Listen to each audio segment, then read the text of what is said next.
Around 250 years ago, on the hellish world of Apokolips, a child was born into oppression and fire. Her name was Barda, daughter of Big Barda. Like so many others, Barda was taken from her mother before she could even speak, seized to become a soldier in the never-ending war machine of Darkseid. As a child, she was sent to Granny Goodness's home for orphaned youth, a place less of shelter and more of brutal indoctrination. Here, through torment and ruthless discipline, Barda was molded into a formidable warrior. Her natural strength, will, and intelligence quickly distinguished her. She grew into a towering figure of martial prowess, eventually earning a new name, Big Barda. Granny Goodness, impressed by her power and loyalty, appointed her as the leader of the Female Furies, the most feared strike force on Apokolips. As commander, Barda became both feared and respected. Wielding the Mega Rod, a weapon that channeled the destructive energy of her homeworld, she led the Furies with terrifying precision. But beneath the iron shell that Apokolips had forced upon her, something human remained. That something stirred when she discovered a young girl named Orly missing from the ranks.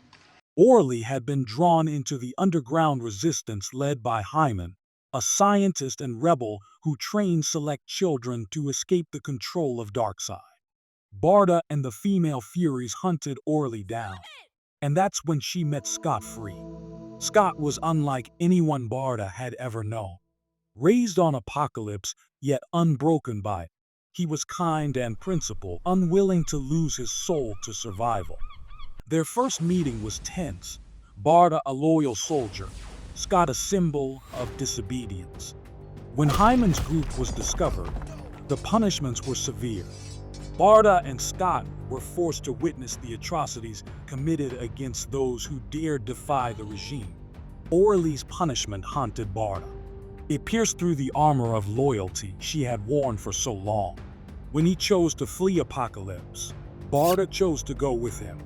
Their early time on Earth was marked by pursuit.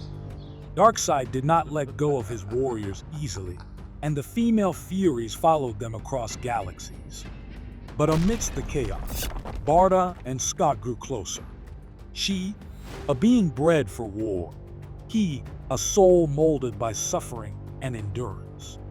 They found peace in each other, a bond deeper than ideology, beyond war.